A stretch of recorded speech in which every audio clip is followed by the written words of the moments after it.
North Korea has test launched another ballistic missile, the first since September. The Pentagon said the missile went higher and farther than any North Korean missile tested to date. Chinese warned North Korea to stop activities that heighten tensions in that region. And in Hawaii, officials conducted the first civil defense drill since the Cold War, testing nuclear attack warning systems.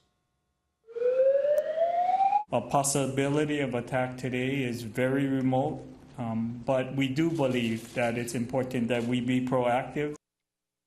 Now let's listen to the reaction of President Trump and Defense Secretary Mattis at the White House less than 3 hours after the North Koreans launched that missile. A missile was launched a little while ago from North Korea. I will only tell you that we will take care of it. We have General Mattis in the room with us, and we've had a long discussion on it.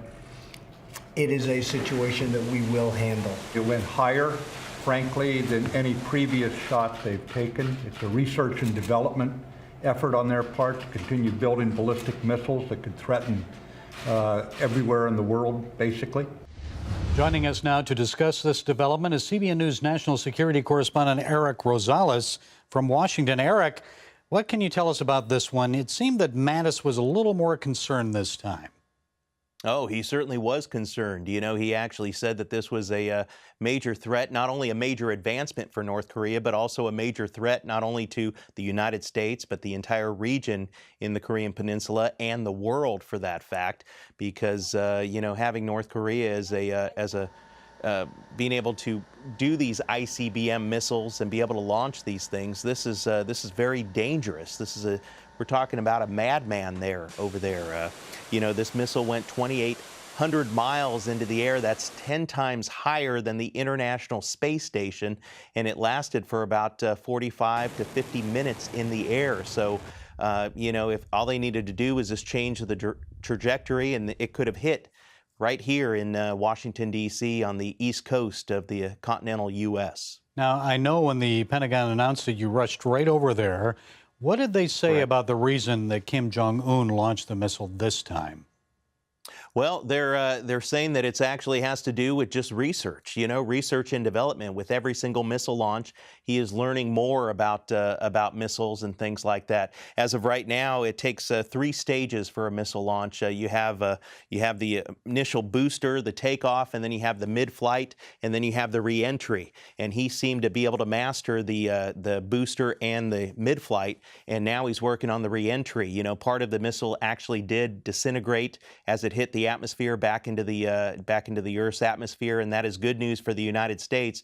But all experts say that it's only a matter of time before he's able to get that trajectory just right to be able to come down and make it through the Earth's atmosphere and bring this ICBM possibly to the United States. So testing, perfecting, testing some more. It is all about perfection, exactly. And I understand he wanted to send a message to China because China's cracking down now and endorsing and following the sanctions. And after the meeting with President Trump, the Chinese didn't seem too happy about it.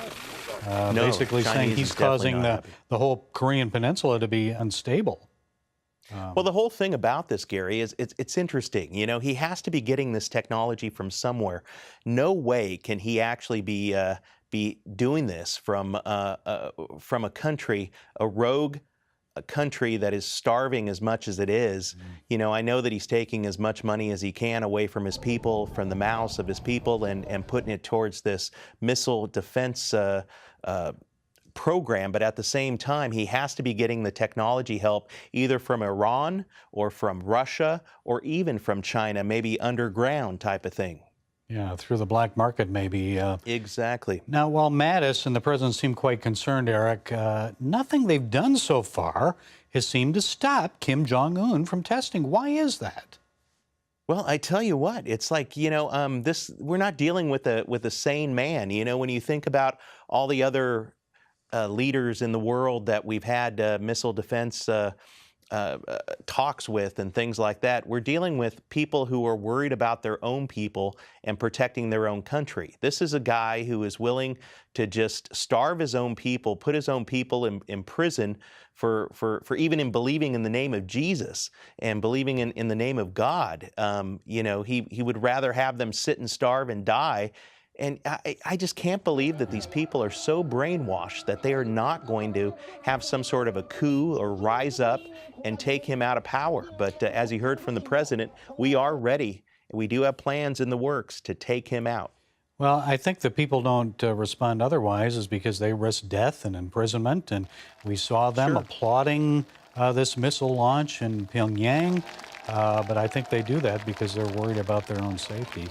So what now, Eric? I know that we had a couple members of the Senate were saying, boy, I think it was Lindsey Graham, actually. Lindsey Graham was actually saying that we're going to go to war. Yeah, if something doesn't change. So what might we do in response? Well, as we know, we're still taking the diplomatic efforts. You know, I did speak to members of the Pentagon. They tell me that they do not want to go to war, but they are willing to go to war at a moment's notice, and they are ready to fight tonight. That's what they keep saying.